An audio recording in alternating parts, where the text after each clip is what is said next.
जय मसीह की। आप सबों से और एक बार मिलना हमारे लिए बहुत खुशी की बात है। आज भी वचन से एक छोटी सी बातों को देखकर हम लोग प्रार्थना करेंगे। मेरे साथ बाइबल खोलकर पढ़िएगा। भजन संहिता 132 अध्याय का 18 वचन। भजन संहिता 132 का 18। मैं उसके शत्रुओं को तो लज्जा का वस्त्र पहनाऊंगा, परंतु उसके सिर पर उसका मुकुट शोभायमान रहेगा। परंतु उसके सिर पर उसका मुकुट शोभायमान रहेगा। हाँ, परमेश्वर का वायदा यह है, आपका शत्रुओं को परमेश्वर लज्जा का वस्त्र पहनाऊंगा, लेकिन आपका ऊपर परमेश्वर का मुकुट शोभायमान रहेगा। आपका सिर पर परमेश्वर का मुकुट शोभायमान रहेगा। आपका शत्रुओं को लज्जा का वस्त्र है, लेकिन आपका ऊपर परमेश्वर ने अपना मुकुट को पहनाएगा। परमेश्वर का ये वायदा है, अपने खोजियों को परमेश्वर मुकुट पहनाएंगे। हाँ, हो सकता है आजकल बहुत सा विरोधियों आपके पीछे पड़े होंगे, आपका परिवार का विरोध में, आपका सेवा का विरोध में, या आपका विरोध में बहुत सा लोगों, शैतानिक शक्तियां, मनुष्य की युक्तियां आपको पीछे पड़ा होंगे। लेकिन आप चिंता मत कीजिए। परमेश्वर का वाणी, परमेश्वर का वायदा यह है, परमेश्वर आपका शत्रुओं को लज्जा का वस्त्र पहनाएंगे। वे लोग लज्जित होंगे, लेकिन आपका ऊपर विजय का मुकुट, आपका ऊपर अधिकार का मुकुट को परमेश्वर ने पहनाएंगे। हालेलुया। बाइबल में हम लोग बहुत सा उदाहरण को देख सकते हैं। परमेश्वर स्वयं अपने विश्वासियों के लिए, अपने लोगों के लिए युद्ध करते हैं। हाँ, हमारा परमेश्वर युद्ध का परमेश्वर है। हमारा परमेश्वर अपने लोगों को बचाने के लिए युद्ध करने वाला परमेश्वर है। आज आप लोग को बीच में 3 बातों को हम कहना चाहते हैं। परमेश्वर अपने लोगों के लिए युद्ध करते हैं। आपके लिए, मेरे लिए परमेश्वर युद्ध कर कर विजयता को लाएंगे। इसके चलते आपका ऊपर और मेरा ऊपर विजयता का मुकुट परमेश्वर पहनाएंगे, लेकिन आपका शत्रु, आपका विरोधी को परमेश्वर लज्जा का वस्त्र को पहनाएंगे। हालेलुया। हम 3 बातों को आप लोगों के बीच में हम कहने जा रहे हैं। परमेश्वर कैसे अपने लोगों के लिए युद्ध करते हैं, क्योंकि परमेश्वर अलग अलग तरीका से, अलग भिन्न भिन्न तरह से परमेश्वर युद्ध करते हैं। परमेश्वर का युक्ति हमेशा एक तरह रहता नहीं है। भिन्न भिन्न अलग अलग तरह का युक्ति को परमेश्वर इस्तेमाल कर कर परमेश्वर ने युद्ध किया। हालेलुया। बाइबल में बहुत सा ऐसा बातें हैं। उनमें से 3 बातों को हम जल्दी से बोलकर आपके साथ मिलकर हम प्रार्थना करने के लिए मैं चाहता हूं। सबसे पहले निर्गमन 14 अध्याय में लाल समुद्र को पार करने का उस बातों को हम लोग पढ़ते हैं। निर्गमन 14 अध्याय का 10वां वचन ऐसा कहता है, जब फिरौन निकट आया तब इस्राएलियों ने आंखें उठाकर क्या देखा कि मिस्र हमारा पीछे किया चले आ रहे हैं, और इस्राएली अत्यंत डर गए और चिल्लाकर यहोवा की दुहाई दी। इस्राएली लोग डर गए। इस युद्ध को देखकर परमेश्वर के लोग डर गए हैं, क्योंकि ये लोग फिरौन का आधीन में गुलाम के रूप में लोग थे। लेकिन परमेश्वर के दास मूसा के द्वारा लोग आजाद को प्राप्त कर कर जब ये लोग बाहर आए थे, फिरौन उन लोग को न छोड़ा। फिरौन उन लोग को पीछा किया, और लाल समुद्र के निकट वे लोग जब आए, फिरौन उन लोग को निकट आ गया, उन लोग को ऊपर चढ़ाई करने के लिए, उन लोग को ऊपर चढ़ाई करने के लिए। और उसको देखकर इस्राएली लोग डर गए। लेकिन वहां क्या हुआ? 13 वचन पढ़ेंगे। 13 वचन, निर्गमन 14 का 13 वचन यूं कहता है, मूसा ने लोगों से कहा, डरो मत, खड़े खड़े वो उधार का काम देखो जो यहोवा आज तुम्हारे लिए करेगा, क्योंकि जिन मिस्रियों को तुम आज देखते हो उनको फिर कभी न देखोगे। हाँ, परमेश्वर का वाणी यह है, जब भी आपको विरोध में कोई युद्ध करने के लिए आते हैं, डरो मत, डरो मत, क्योंकि परमेश्वर उस बाहरी को खत्म करेंगे, आइंदा उनको आप कभी नहीं देखेंगे। वही बात यहां आया है। उसका अगला वचन 14 वचन, यहोवा आप ही तुम्हारे लिए लड़ेगा, इसलिए तुम चुपचाप रहो। यहोवा आप ही आपके लिए, तुम्हारे लिए लड़ेंगे। हालेलुया।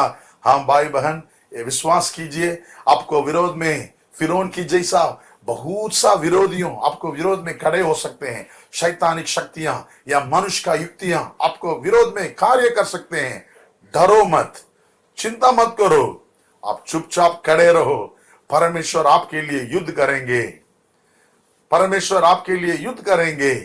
आप आपका विजयता को देखेंगे, आपको ऊपर, आपका सिर के ऊपर परमेश्वर विजयता का मुकुट पहनाएंगे और आपका शत्रुओं को लज्जा का वस्त्र पहनाएंगे। हालेलुया।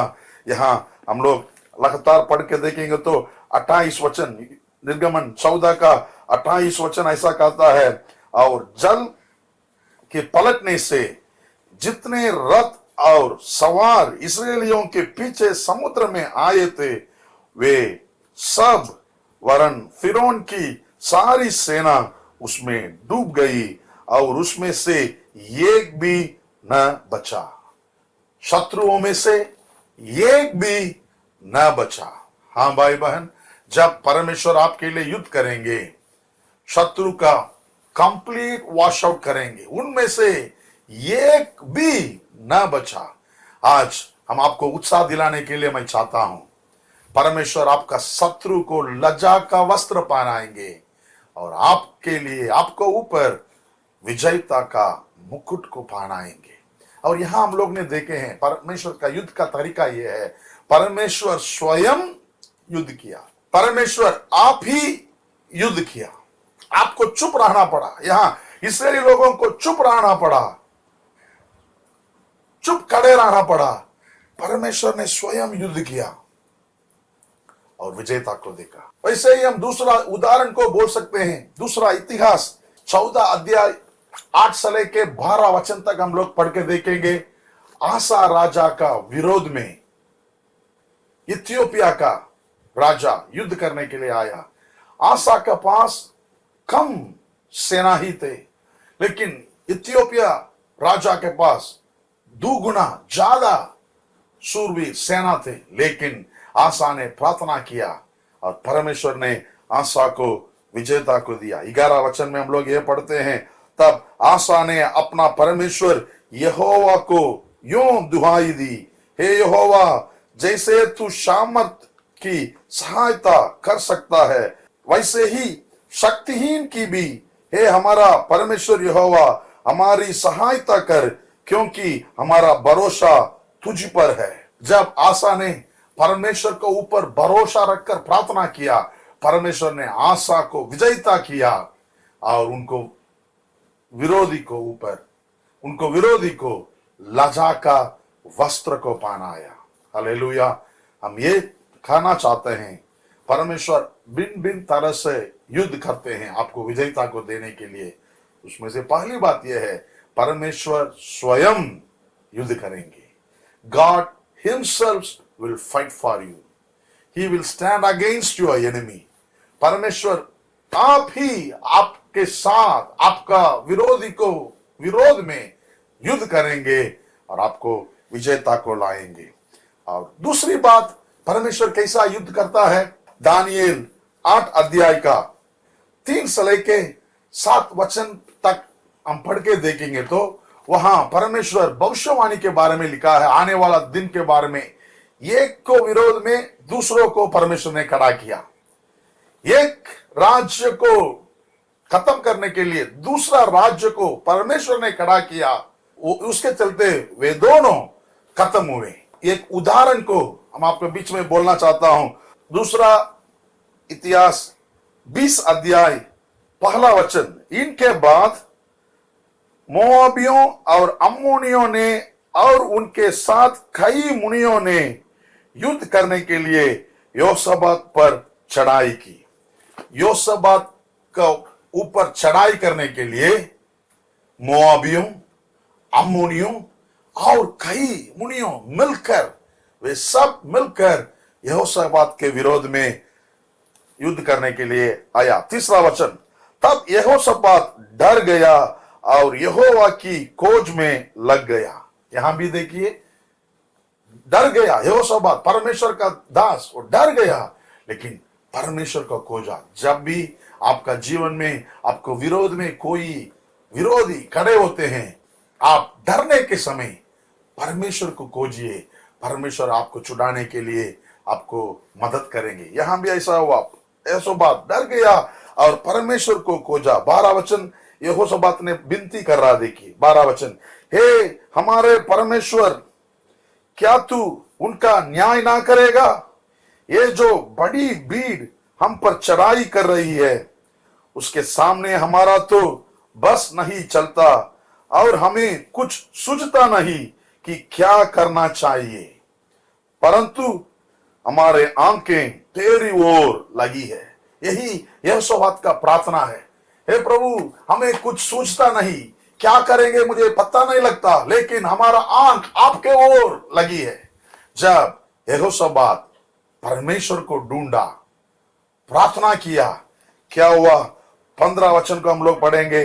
दूसरा इतिहास 20 अध्याय 15 वचन में परमेश्वर क्या कर रहा, देखिए, तब वह कहने लगा, हे सब यहूदियों, ये यरूशलेम के रहने वाले, हे राजा यहोशापात, तुम सब ध्यान दो, यहोवा तुमसे यों कहता है, तुम इस बड़ी भीड़ से मत डरो और तुम्हारा मन कच्चा ना हो, क्योंकि युद्ध तुम्हारा नहीं परमेश्वर का है। हालेलुया।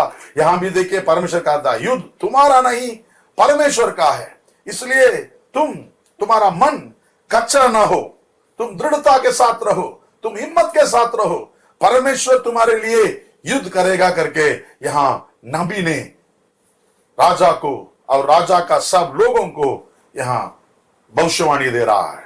और लगातार पढ़ेंगे इतिहास, दूसरा इतिहास 20 अध्याय का 22 वचन, जिस समय वे गाकर स्तुति करने लगे, उसी समय यहोवा ने अम्मोनियों, मोआबियों और सेईर के पहाड़ी देश के लोगों पर, जो यहूदा के विरोध आ रहे थे, गात को बैठा दिया और वे मारे गए, क्योंकि अम्मोनियों और मोआबियों ने सेईर के पहाड़ी देश के निवासियों को डराने और सत्यानाश करने के लिए उन पर चढ़ाई की। और जब वे सेईर के पहाड़ी देश के निवासियों का अंत कर चुके, तब उन सबों ने एक दूसरों को नाश करने में हाथ लगाया। यहां देखिए, वे एक दूसरों को नाश करने में हाथ लगाया। हाँ, यह परमेश्वर का एक युक्ति है।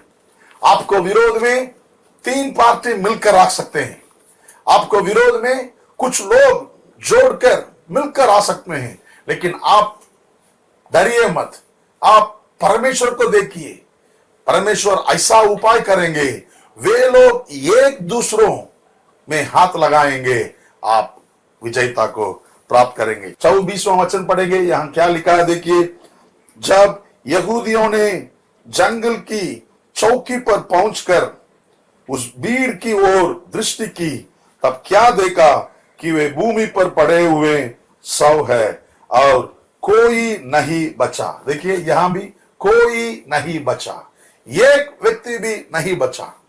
यहां परमेश्वर का युक्ति यह है, वे लोग एक दूसरों को मारने लगा। हम पहले बताया, परमेश्वर ने स्वयं युद्ध किया, और यहां परमेश्वर युद्ध ना किया, बल्कि वे लोगों को आसपास में लड़ने के लिए परमेश्वर ने करा दिया, और विरोधी लोग, वे लोग अलग होकर एक दूसरों को ऊपर हाथ लगाया। यहां यहोशापात बच गया। हाँ भाई बहन, आपको विरोध में एक झुंड आ सकता है, आपको विरोध में 2-3 लोग मिलकर आ सकते हैं, चिंता मत कीजिए, ये युद्ध यहोवा का है। आपका शत्रुओं को लज्जा का वस्त्र को पहनाएंगे, लेकिन आपको विजयता का मुकुट को पहनाएंगे। हम दो उदाहरण आप लोग को बताया। पहले उदाहरण में यह है, परमेश्वर स्वयं युद्ध किया, विरोधी में से एक भी नहीं बचा। और यहां दूसरे उदाहरण में परमेश्वर ने युद्ध नहीं किया, वे लोग 2-3 झुंड मिलकर आए थे और उन लोगों को ऊपर परमेश्वर ने ऐसा कुछ कार्य कर दिया, वे लोग आसपास में लड़ने लगे और एक भी नहीं बचा। यहां यहोशापात को विजयता आया। यही परमेश्वर का कार्य है। आपको विरोध में मिलकर आएंगे, लेकिन वे लोग तितर बितर होकर भागेंगे। ये परमेश्वर का कार्य है। और तीसरी बात है, सगरिया पहला अध्याय 18 वचन से लेकर हम लोग पढ़ेंगे। जो यहूदा को तितर बितर करने के लिए सिंह आया और उस सिंह को काटने के लिए परमेश्वर ने लोहार को तैयार किया। साधारण लेबरस, लोहा में काम करने वाला लोहार को तैयार किया। दर्शन में यहां मिल रहा है जकरिया को, जो यहूदा को तितर बितर करने के लिए सिंह हांस खड़ा हुआ। उस सिंह को, वो राज्य को दर्शाता है। वो सिंह, वो हांस, और उस सिंह को काटने के लिए परमेश्वर ने साधारण लोहार को खड़ा किया। वे साधारण लोहार उस सिंह को मार डाला। हाँ, बाइबल में बहुत सा उदाहरण को हमने आपको बोल सकते हैं।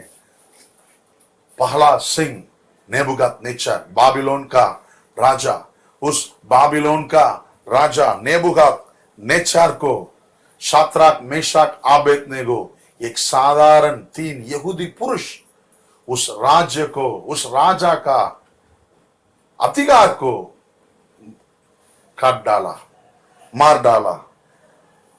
और मेदो पर्सिया राजा, दरियु राजा, उस किंग दरियु राजा का अधिकार को दानियल, एक साधारण पुरुष, सिंह को गुफा में से विजयता को प्राप्त कर उस अधिकार को तुच्छ जाना।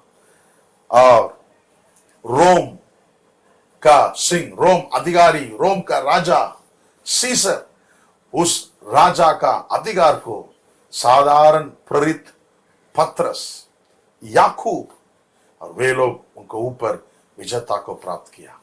हाँ भाई बहन, देश का बड़ा बड़ा राज्य को विरोध में युद्ध करने के लिए परमेश्वर साधारण लोहार को तैयार करते हैं।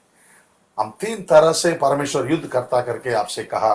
सबसे पहली बात, परमेश्वर स्वयं युद्ध करते हैं।